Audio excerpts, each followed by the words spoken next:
আজ কালী পুজো।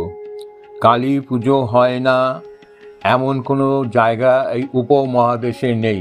ভারত তো বটেই, প্রতিবেশী বাংলাদেশ এবং পাকিস্তানের করাচি এবং বালুচিস্তান, যেখানে সেই মরুতীর্থ হিংলাজ তীর্থস্থানটা আছে, ওখানেও পর্যন্ত কালী পুজো হয়। আগেকার দিনে বেশিরভাগই বড় বড় কালী পুজো রাজা মহারাজরা করতেন, জমিদাররা করতেন। তার পরবর্তীকালে বড় বড় ডাকাত, রঘু ডাকাত, বিষে ডাকাত, রানা ডাকাত, চিতে ডাকাত, এরাও কালী পুজো করতে যেতেন ডাকাতি করার আগে।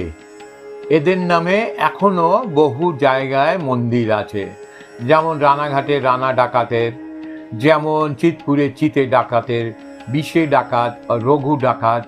এরা ডাকাত হলো অনেকটা রবিনহুডের মতোই কাজ করতেন। এরা কালী পুজো করে তবে ডাকাতি করতে যেতেন। নমস্কার, আমি তনুপ বলছি। আজকে কালী পুজো বাংলা সিনেমাতে কতবার কার হাত ধরে এসছে এবং কারা কারা ওইসব চরিত্রে অভিনয় করেছেন। প্রথমেই যার নাম আসে তার নাম হলো গুরুদাস বন্দ্যোপাধ্যায়। গুরুদাস বন্দ্যোপাধ্যায় কলকাতার কালিকা থিয়েটারে যুগদেবতা নাটকে রামকৃষ্ণের ভূমিকায় অভিনয় করে খ্যাতি অর্জন করেছিলেন। মলিনা দেবীর সাথে যৌথভাবে এমজি এন্টারপ্রাইজ নামে একটা ভ্রাম্যমাণ নাট্যদল গঠন করে রানী রাসমণি নাটকের অভিনয় করতেন। প্রসঙ্গত উল্লেখ্য, এই নাটকে রাসমণির ভূমিকায় মলিনা দেবী এবং রামকৃষ্ণের ভূমিকায় তার অভিনয় প্রচণ্ড জনসমুদায় লাভ করে। এই দলটি কলকাতা, বম্বে, মাদ্রাস ও বিভিন্ন স্থানে রানী রাসমণি নাটকটি অভিনয় করেন। পরবর্তীকালে মলিনা দেবীর মৃত্যুর পর এই ব্যাপারটা বন্ধ হয়ে যায়। পরবর্তীকালে ইনি যুগদেবতা 1950 সালে, রানী রাসমণি 1955 সালে, মহাকবি গিরিশচন্দ্র 1956 সালে এবং শ্রী শ্রী মা 1958 সালে ছবিতে রামকৃষ্ণের ভূমিকায় অভিনয় করেন। সমগ্র চলচ্চিত্র জীবনের প্রায় 90টি ছবিতে বিভিন্ন ভূমিকায় অভিনয় করলেও সাধক চরিত্রগুলোতে যথা সাধক রামপ্রসাদ 1956, সাধক বামাখ্যাপা 1958 সালে, তৈলঙ্গ স্বামী 1960 সালে ও সাধক কমলাকান্ত 1961 সালে। নলিনীকান্ত রূপে আরেকটা ছবিতে অভিনয় করেন, সেই ছবিটার নাম ছিল ভারতের সাধক 1965 সালে। সর্বত্রই তার অভিনয় প্রশংসিত হয়েছিল। চলচ্চিত্র ছাড়া পেশাদার রঙ্গমঞ্চ, রেডিও, নাটক, যাত্রা দলেও উনি রামকৃষ্ণের ভূমিকায় অভিনয় করতেন। তবে রামকৃষ্ণের ভূমিকায় উনি সফল অভিনয় করলেও উনি যে রামকৃষ্ণের ভূমিকায় ছাড়া আর কিছুতে অভিনয় করতেন না তা নয়, কিন্তু কয়েকটা উদাহরণ দিলেই আপনারা বুঝতে পারবেন। 1947 সাল, স্বয়ং সিদ্ধা, জানেন তো, পরবর্তীকালে রঞ্জিত মল্লিক, মিঠু মুখার্জি এই ছবিতে অভিনয় করেছিলেন।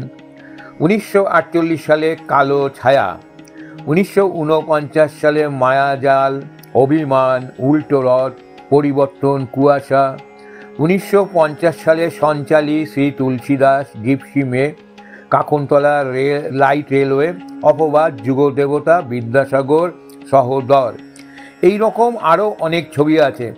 এর মধ্যে একটা ছবির কথা হয়তো আপনাদের মনে থাকতে পারে।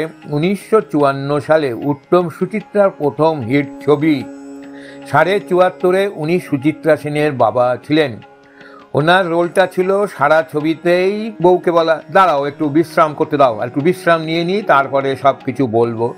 বেশ কমেডি রোলই করেছিলেন।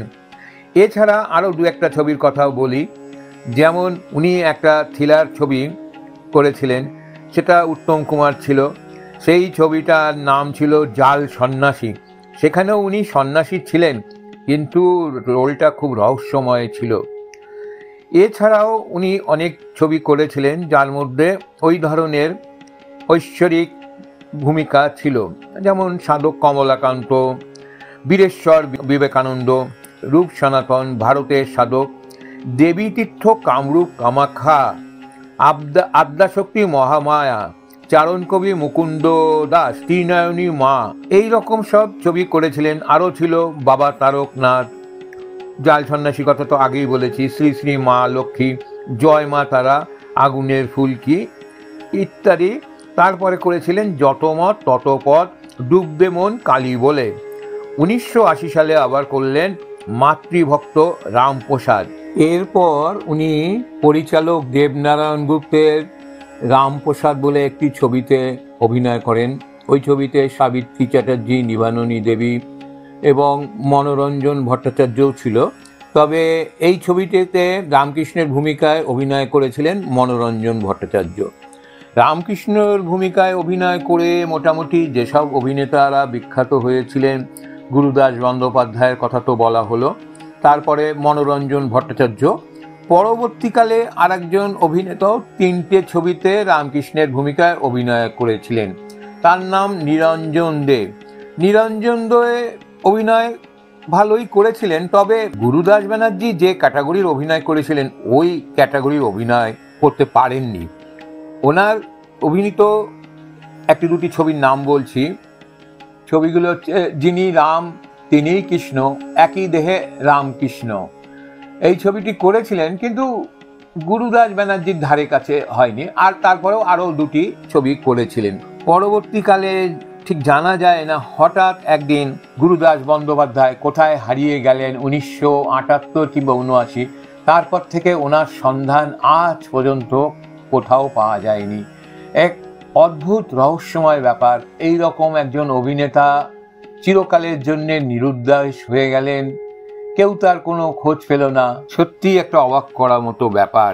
এতক্ষণ যে সমস্ত বাংলা সিনেমার কথা বললাম, অর্থাৎ রামকৃষ্ণকে নিয়ে বানানো হয়েছে, এরপরে 1955 সালে অভিনেতা কানু বন্দ্যোপাধ্যায় একটি সিনেমা করেন, তার নাম ছিল ভগবান শ্রী শ্রী রামকৃষ্ণ। পরবর্তীকালে আর রামকৃষ্ণের আর অন্য কোনো ছবি বা ভূমিকায় উনি অভিনয় করেননি। একটা অসাধারণ ছবি বানানো হয়েছিল এবং সেই অভিনেতার কথা না বললে এটা সম্পূর্ণ হবে না। সেটা হলো 1998 সালে হিন্দিতে একটি ছবি হয়েছিল। ছবিটার নাম ছিল স্বামী বিবেকানন্দ। এই ছবিটার প্রধান ভূমিকায় ছিলেন বিবেকানন্দ রূপী সর্বদমন ব্যানার্জি এবং সর্বোপরি রামকৃষ্ণের ভূমিকায় মিঠুন চক্রবর্তী। সেই মিঠুন চক্রবর্তী যিনি ডিস্কো ডান্সারের ছবিটি করে সারা ভারতে সুপার ডুপার হিট হয়ে গেছিলেন এবং তার বেশিরভাগ ছবি ওই অ্যাকশন নাচ গানের ছিল।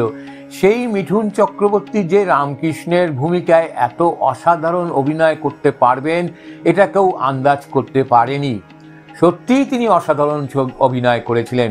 এই ছবিতে অভিনয় করে উনি 3য়বার ন্যাশনাল অ্যাওয়ার্ড পেয়েছিলেন। সত্যি মিঠুনের কোনো তুলনা ছিল না। যারা দেখেছেন ছবিটি, হিন্দিতে হলো, ছবিটাতে মিঠুনের যে অভিনয় কোনোদিনও ভোলার নয়। আপনারা যারা দেখেননি এই সমস্ত ছবিগুলো বললাম, এই ছবিগুলো ইউটিউবে দেখে নিতে পারবেন এবং দেখে আপনাদের কেমন লাগলো কোন ছবিটা সে বিষয়ে কোনো মতামত থাকলে লাইক শেয়ার করুন এবং অতি অবশ্যই চ্যানেলটা সাবস্ক্রাইব করে দেবেন। নমস্কার।